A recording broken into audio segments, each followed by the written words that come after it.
Hello students, आज हम पढ़ेंगे दहेज प्रतिषेध अधिनियम 1961 का सेक्शन 3। सेक्शन 3 हमें बताता है कि अगर कोई भी पर्सन दहेज देता है या दहेज लेता है तो उसको पनिशमेंट क्या दी जाएगी, उसके ऊपर क्या पेनल्टी लगेगी। सेक्शन 3 को समझने के लिए हम एक स्टोरी समझेंगे और इस स्टोरी के ये सब कैरेक्टर हैं। इसमें एक दुल्हन है जिसका नाम है मीना, दूल्हे का नाम है राहुल। मीना के बगल में मीना के पिताजी खड़े हुए हैं। इसी तरह राहुल के बगल में राहुल के पिताजी खड़े हुए हैं और राहुल के पिताजी के बगल में राहुल के चाचा जी खड़े हुए हैं। आई होप आपको इस स्टोरी के सारे कैरेक्टर अच्छे से समझ में आ गए होंगे। अब हम राहुल के पिताजी की स्टोरी सुनते हैं। राहुल के पिताजी जब छोटे थे तभी इनके माता पिता खत्म हो गए थे। हम कह सकते हैं कि राहुल के दादा और दादी तभी खत्म हो गए थे जब राहुल के पिता काफ़ी छोटे थे। उनके साथ उनका छोटा भाई था जो कि राहुल के चाचा जी हैं। राहुल के पिता को ऐसा लगने लगा था कि मेरे छोटे भाई के पास मेरे अलावा और कोई भी नहीं है, तो जो कुछ है जितना कुछ हो सके मैं सब अपने भाई के लिए करूँगा। और इतना ज़्यादा लाड प्यार करने लगे अपने छोटे भाई को कि वो जो कुछ कहता वो सब बात मानने लगे। इतना ज़्यादा दुलार करने लगे कि वो यही भूल गए थे कि वो एक बड़े भाई हैं, उनको बड़े भाई जैसे रहना चाहिए। उनको बस ये लगा कि मेरा छोटा भाई उसके माता पिता नहीं है, वो मैं ही सिर्फ उनका एक सहारा हूँ। राहुल के पिता को बस यही लग रहा था कि मेरे छोटे भाई के पास मेरे अलावा और कोई भी नहीं है, तो उसे मैं किसी भी तरह के दुख या तकलीफ नहीं दे सकता हूँ, उसके पास कोई भी दुख या तकलीफ नहीं आनी चाहिए। इसलिए राहुल के चाचा जो कुछ भी कहते, राहुल के पिता हर एक बात मानते थे, ब्लाइंड ट्रस्ट करते थे अपने छोटे भाई के ऊपर।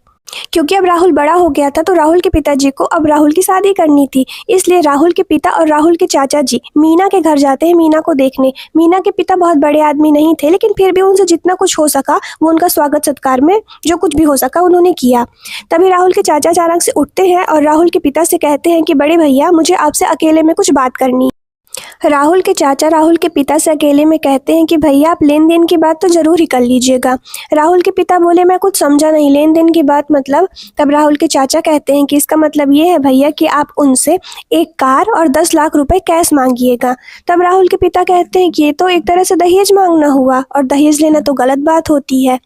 बट फिर भी मैं आपको पहले बता चुकी हूँ, जो राहुल के चाचा कहते थे हर एक बात राहुल के पिता मानते थे, और राहुल के चाचा कहती हैं कि मांगना मतलब मांगना, सही बात होती। अभी तक ये गलत मान रहे थे, लेकिन उनका छोटा भाई बोल दिया तो वो बात सही हो गई। तो राहुल के चाचा कहते कि नहीं भैया, ऐसा कुछ नहीं होता है, लेन देन की बात तो करना ही चाहिए, ये अच्छी बात होती है। राहुल के पिता बोलते हैं ठीक है। अब राहुल के पिता मीना के पिता से यही बात जाके बोलते हैं जो कि राहुल के चाचा ने कही।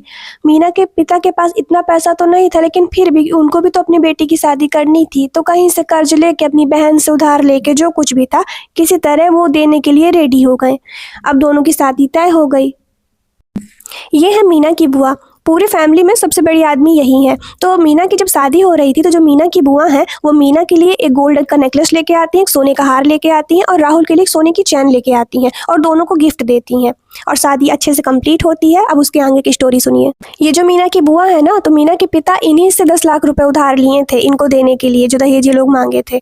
आगे क्या होता है कि मीना की शादी होती है, मीना घर में आ जाती है। अब उसके बाद सिंपल सी बात, वही राहुल के चाचा अपने बड़े भैया से डेली, मतलब राहुल के पिताजी से डेली कुछ ना कुछ बोलते थे कि आप उनसे ये मांगो, 1 लाख रुपए मांगो, 10,000 रुपए मांगो। आए दिन सिर्फ दहेज दहेज दहेज कुछ ना कुछ सिर्फ मांगते ही रहते थे। मीना परेशान हो गई थी। उसको ये पता था कि उसके पापा अभी तक जो 10 लाख रुपए लिए थे, उधार लिए थे, जो इनको देने के लिए उधार लिए थे, उसको अभी तक तो लौटा नहीं पाई। इतना पैसा उनके पास नहीं है कि वो हर दूसरे दिन इन अपने पिता के पास जाए और फिर बताए कि वो लोग मांग रहे हैं, मेरे ससुराल वाले आपसे पैसा मांग रहे हैं, तो आप प्लीज़ मुझे 1 लाख रुपए दे दीजिए, 2 लाख रुपए दे दीजिए, 10,000 रुपए दे दीजिए। इतना पैसा मीना के पिता के पास नहीं है और फिर दहेज लेना देना, उसकी डिमांड करना, ये सब तो गलत बात होती है। मीना तंग आके कोर्ट केस कर देती है अपने ससुराल वालों के ऊपर जो कि दहेज की डिमांड कर। जब मामला कोर्ट में पहुंचा तो कोर्ट के जज ने बताया कि यहाँ राहुल के चाचा, राहुल के पिता और मीना के पिता तीनों की ही बराबर गलती है। तो राहुल के चाचा सबसे पहले पूछते हैं कि साहब मैंने तो कुछ किया ही नहीं, जो कुछ भी था दहेज का मांगना दहेज लेना वो तो राहुल के पिता किए हैं, मतलब मेरे बड़े भैया किए, मेरी तो इसमें कोई गलती ही नहीं है। ये बताइए, यहाँ राहुल के पिता जो अपने छोटे भाई के कहने पे इतना कुछ किए जो कि वो नहीं करना चाहते थे, और आज उनके छोटे भाई ही उनका साथ छोड़ दिए और कह दिए कि जो कुछ भी किए हैं राहुल के पिता किए, मतलब मेरे बड़े भैया किए, मैंने तो कुछ किया ही नहीं। तब जज साहब बोलते हैं कि यहाँ तीनों की बराबर गलती है। वो मैं बताता हूँ कैसे। सबसे बड़ी गलती तो आपकी ही है, तो राहुल के चाचा बोलते कि मैंने क्या किया है। तब जज साहब बोलते हैं कि आपने दहेज लेने को दुष्प्रेरित किया है, मतलब अबेटमेंट किया है। कहते हैं दुष्प्रेरित किया है, इसका मतलब क्या होता है? इसका मतलब ये होता है कि राहुल के पिता दहेज नहीं लेना चाहते थे, आपने उन्हें दहेज लेने के लिए उकसाया है। दुष्प्रेरित करने का मतलब होता है आपने उन्हें दहेज लेने के लिए उकसाया है। सबसे बड़ी गलती यही है। अगर आप दहेज लेने के लिए उकसाते नहीं तो वो दहेज नहीं मांगते। इस तरह मीना के पिता दहेज देते भी नहीं। तो सबसे बड़ी गलती या सबसे पहली गलती तो आपकी ही है।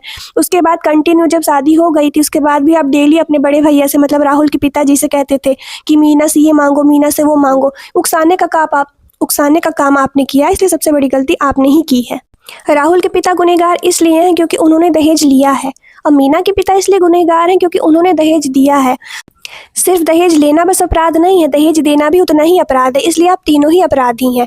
तभी राहुल के चाचा का माइंड गया और उन्होंने क्या बोला कि ठीक है, हमने दहेज लिया, मीना के पिता ने दहेज दिया, तो हम लोग तो अपराधी हो गए, लेकिन बुआ जी भी तो थी, मीना की बुआ जी, जिन्होंने मीना को सोने का हार दिया था और राहुल को सोने की चैन दी थी, तो वो भी अपराधी हुई। उन्होंने भी तो दहेज देने का काम किया, दहेज देना भी अपराध है, तो उनको सजा क्यों नहीं मिल रही है? उनको भी सजा मिलनी चाहिए।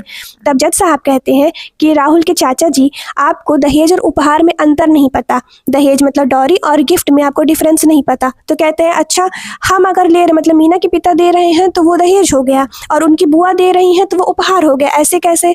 तब जज साहब उनको समझाते हैं। जज साहब कहते हैं कि एक दहेज प्रतिषेध वर वधु भेंट सूची नियम 1985 में बना है, उसमें कुछ नियम बताए गए हैं, उसको मैं आपको समझाता हूँ, तब आपको दहेज और उपहार मतलब गिफ्ट दोनों में डिफरेंस अंदर अच्छे से समझ में आ जाएगा। इस नियम के अनुसार शादी के समय दिए जाने वाले उन गिफ्ट को, मतलब उन उपहारों को दहेज में शामिल नहीं किया जाता जो बिना मांगे दिए जाते हैं और अपनी इच्छा से दिए जाते हैं, और जिनकी एक सूची मतलब एक लिस्ट तैयार की जाती है, और उसमें मतलब जो लिस्ट तैयार की जाती है उसमें दूल्हे और दुल्हन दोनों के सिग्नेचर हस्ताक्षर होते हैं। मान लीजिए दोनों में से कोई पढ़ा लिखा नहीं, सिग्नेचर नहीं कर सकता, तब फिर वो अपना अंगूठा लगा सकता है। और दुल्हन को मिलने वाले जो गिफ्ट हैं उसकी जो सूची बनाई गई, जिसकी लिस्ट तैयार की गई, दुल्हन को जो जो गिफ्ट मिल रहे हैं उनकी एक लिस्ट तैयार की जाएगी। तो दुल्हन को जो गिफ्ट मिला है उसकी लिस्ट दुल्हन के पास होगी। इसी तरह दूल्हे को जो गिफ्ट दिए जा रहे हैं, चाहे इधर से दिए गए हो चाहे उधर से दिए गए हो, लेकिन मिल अगर दूल्हे को रहे हैं तो उसकी लिस्ट की जो सूची है, गिफ्ट की जो सूची तैयार की जा रही है, जो लिस्ट तैयार की जा रही है, वो दूल्हे के पास होगी। और इस सूची में, इस लिस्ट में निम्नलिखित बातें होंगी। कौन कौन सी बातें होंगी? क्या गिफ्ट दिया गया, मतलब जो गिफ्ट दिया गया, गिफ्ट का नाम क्या है, क्या गिफ्ट दिया गया है, उसके बाद उसका लगभग प्राइस क्या होगा, जो गिफ्ट दिया जा रहा है उसका मूल्य क्या होगा, उसका प्राइस क्या होगा। इसी तरह गिफ्ट देने वाले का नाम भी उसमें मेंशन किया जाएगा, और उसका दूल्हे या दुल्हन से रिलेशन क्या, मतलब जो गिफ्ट दे रहा है उसका रिलेशन क्या, हमारी बुआ जी दे रहे हैं, फूफा जी दे रहे हैं, चाचा जी दे रहे हैं, तो रिलेशन बताना होगा कि दूल्हे या दुल्हन से उसका रिलेशन क्या है।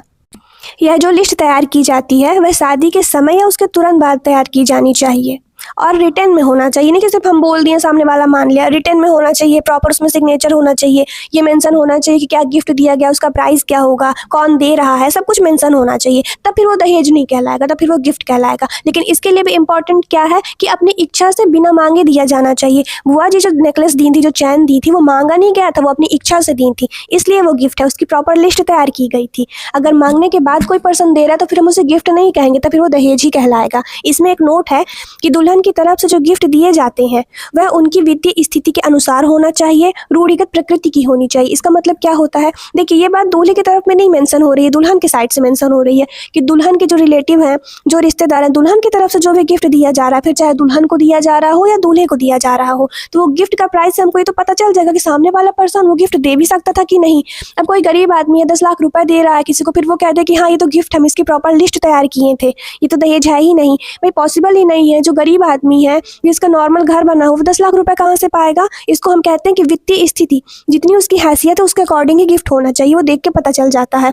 रूढ़िगत प्रकृति की होने का क्या मतलब होता है? हमारे यहाँ ट्रेडिशन होता है, रीति रिवाज होते हैं, जैसे शादी के समय दुल्हन को गहने दिए जाते हैं, ये पारंपरिक रीति रिवाज है, कंटिन्यू चलता आया है, पहले भी दिया जाता था, आज भी दिया जा रहा है। हर घर में हर एक ना एक कल्चर होता है, रीति रिवाज होते हैं कि शादी में ये चीज़ें तो देनी ही होती हैं, जैसे दुल्हन को साड़ी तो दी ही जाती है, गहने तो दिए ही जाते हैं। तो हर घर का एक ट्रेडिशन होता है, एक रीति रिवाज होता है जिसको फॉलो करना होता है, तो वो रूढ़िगत होना चाहिए। ऐसा नहीं है कि वो रिवाज से हट के कुछ चीज़ हम दे रहे हैं तो भी वो गिफ्ट नहीं होगा। अच्छा, ये नोट क्यों दिया गया? इसका मतलब ये है, मान लीजिए अब हमको ये तो पता चल गया कि गिफ्ट को दहेज में काउंट नहीं करते, उसको इंक्लूड नहीं करते, तो लोग बहुत चालाक भी होते हैं। वो क्या करेंगे कि एक प्रॉपर लिस्ट तैयार कर देंगे। मांग तो आप दहेज रहे हैं, लेकिन उसमें ये मेंशन कर देंगे कि हाँ दोनों के सिग्नेचर हैं, ताकि फिर ये गिफ्ट हो जाए। हम तो इसकी सूची बनाए हैं, तो दहेज नहीं गिफ्ट कहलाएगा। इसलिए इसमें ये मेंशन किया गया, स्पेशली दुल्हन की तरफ से, दूल्हे की तरफ से नहीं। दूल्हे की तरफ से अगर दुल्हन को कुछ मिल रहा है या फिर दूल्हे को कुछ मिल रहा है, तो उसमें फिर हम ये चेक नहीं करेंगे कि वित्तीय स्थिति के अकॉर्डिंग है कि नहीं, सामने वाला पर्सन उसको दे सकता था कि नहीं। लेकिन दुल्हन की तरफ से स्पेशली मेंशन किया गया है कि अगर कोई पर्सन साम दुल्हन की तरफ से कुछ दे रहा है, उसका रिलेटिव कुछ दे रहा है, तो वित्तीय स्थिति के अकॉर्डिंग है कि नहीं, ताकि आगे पर्सन ये ना कह सके कि हम तो लिस्ट तैयार किए थे, तो दहेज नहीं है, ये तो गिफ्ट है। तो गिफ्ट के नाम पे हम दहेज लेते रहे, ये ना करें, इसलिए ये नोट तैयार किया गया। आई होप आपको ये स्टोरी अच्छे से समझ में आई होगी, और दहेज और उपहार मतलब गिफ्ट दोनों में डिफरेंस क्या है ये भी आपको अच्छे से समझ में आ गया होगा। अब हम सेक्शन 3 पढ़ते हैं कि सेक्शन 3 कहता क्या है। देखिए, इसमें लिखा है कि अगर कोई भी पर्सन इस अधिनियम के आने के बाद, ये एक्ट कब आया है? 1961 में आया है। तो 1961 के बाद जब ये एक्ट बन चुका है, उसके आने के बाद अगर कोई भी पर्सन दहेज देता है, कौन दिया? मीना के पापा दहेज दिए। दहेज लेता है, कौन लिया? राहुल के पिता दहेज लिए, ठीक है। या दहेज देने के लिए या लेने के लिए दुष्प्रेरित करता है, मतलब उकसाता है। ये काम कौन किया था? राहुल के चाचा जी किए थे। ये काम राहुल के चाचा जी किए थे, जो कि अपने बड़े भैया मतलब राहुल के पिताजी को उकसाए थे कि आप दहेज मांगिए, दहेज मांगना अच्छी बात होती है, लेन देन तो होना ही चाहिए। उनके अकॉर्डिंग यही बात थी। तो इस एक्ट के आने के बाद अगर कोई भी पर्सन दहेज देता है या दहेज लेता है या दहेज देने या लेने के लिए दुष्प्रेरित करता है, मतलब अबेटमेंट करता है, उसे उकसाता है, तो इन सबको कम से कम 5 साल का कारावास होगा और साथ ही जुर्माना भी होगा। कम से कम 5 साल का कारावास का मतलब क्या होता है कि मिनिमम उसको 5 साल की सजा तो मिलेगी ही मिलेगी, उससे ज़्यादा भी मिल सकती है, लेकिन 5 साल से कम की सज़ा नहीं मिलेगी। और जुर्माना भी लगेगा। पेनल्टी क्या लगेगी? देखिए, पेनल्टी 2 अमाउंट बताए गए पेनल्टी के लिए, या तो 15,000 रुपये या जितना दहेज दिया गया है। इन दोनों अमाउंट में से जो भी ज़्यादा हो। इसका मतलब क्या हुआ? देखिए, सबसे पहले हमको देखना है कि 15,000 और जितना दहेज दिया गया, दोनों में से ज़्यादा क्या है। तो इस स्टोरी में हम क्या पढ़े थे? कितना दहेज लिया गया था। मान लीजिए हम कार का अमाउंट अभी इंक्लूड नहीं करते, तो कैश कितना मांगा गया था? 10 लाख रुपए मांगे गए थे। तो 10 लाख रुपए ज़्यादा है कि 15,000 रुपये ज़्यादा है? यहाँ 10 लाख रुपए ज़्यादा है, इसलिए यहाँ जुर्माना कितने का लगेगा? 10 लाख रुपए का लगेगा। लेकिन ये एक्ट कब का है? 1961 का एक्ट है। उस टाइम पे 5,000 रुपये, 10,000 रुपये इतना भी दहेज मांगा जाता था। तो अगर 5,000 रुपये दहेज मांगा गया या 10,000 रुपये दहेज मांगा गया, तब 15,000 ज़्यादा है कि 5 या 10,000 रुपये ज़्यादा? तब 15,000 रुपये ज़्यादा है। तो फिर वहाँ पे जुर्माना कितने का लगेगा? 15,000 रुपये का लगेगा। तो दोनों अमाउंट में से, मतलब 15,000 में या फिर दहेज जितना लिया गया उनमें से, दोनों में से जो भी ज़्यादा है, जुर्माना उतने का ही लगेगा। तो ये हम कह सकते हैं कि कम से कम 15,000 रुपये का तो जुर्माना लगेगा ही लगेगा। सेक्शन 3 आगे कहता है, लेकिन अगर कोर्ट चाहे तो किन्हीं पर्याप्त और विशेष कारणों से इनके 5 वर्ष के जो दंड है उसको कुछ कम कर सकता है। इसका मतलब क्या हुआ? सेक्शन 3 ये कह रहा है कि अगर कोर्ट को ऐसा लगता है, क्योंकि अभी इसमें हम पढ़े हैं कि कम से कम 5 साल की सजा तो होगी ही होगी, उससे कम तो होगी नहीं, उससे ज़्यादा भले हो जाए, लेकिन 5 साल से कम की सजा नहीं होगी। लेकिन फिर भी अगर कोर्ट को ऐसा लगता है कि कोई पर्याप्त या विशेष कारण है, जिस पर्सन ने अपराध किया है उसकी सजा को कुछ कम कर सकते हैं। अब ये पर्याप्त और विशेष कारण क्या है? कई कारण हो सकते हैं। जैसे हम मान लीजिए राहुल के चाचा जी ने तो सबसे बड़ी गलती की थी, ठीक है, लेकिन मीना के पिताजी को भी इसमें सजा हो रही है क्योंकि उन्होंने दहेज दिया है। अब सिचुएशन ऐसे कि मीना के पिताजी घर में कमाने वाले सिर्फ एक ही व्यक्ति हैं, ठीक है, दूसरा उनकी एज भी काफ़ी ज़्यादा हो गई, काफ़ी ज़्यादा बुजुर्ग हो गए हैं। तो कोर्ट को अगर ऐसा लग रहा है कि इतनी गलती तो है नहीं, तो वो चाहे तो उनकी सजा को कुछ कम कर सकते हैं। एक सिचुएशन ये हो सकती है कि सामने वाला पर्सन किसी गंभीर बीमारी से जूझ रहा है, ठीक है, इसके कारण भी सजा कम की जा सकती है। कभी कभी क्या होता है, आज केस फाइल हुआ और कंप्लीट होते होते होते होते काफी समय बीत जाता है, तब तक पर्सन तो जेल में ही रह रहा है। अगर बेल से बाहर नहीं आया तब तो वो जेल में ही है। मान लीजिए इसी केस को चलते 2 साल हो गए, 2 साल के बाद डिसीजन हो रहा है, फिर उसके बाद 5 साल आप सजा सुना रहे हैं, तो वो तो 7 साल पहुंच गया।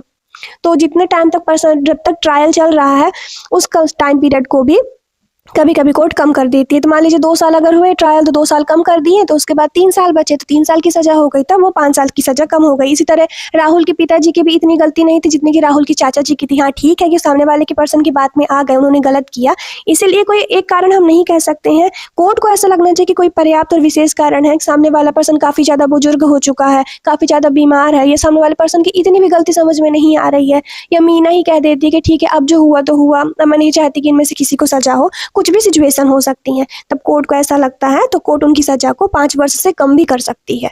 सेक्शन 3 यही बात करता है। आई होप आपको सेक्शन 3 दहेज प्रतिषेध अधिनियम 1961 का अच्छे से समझ में आया होगा। आज के लेक्चर में बस इतना ही। Thank you, thanks for watching.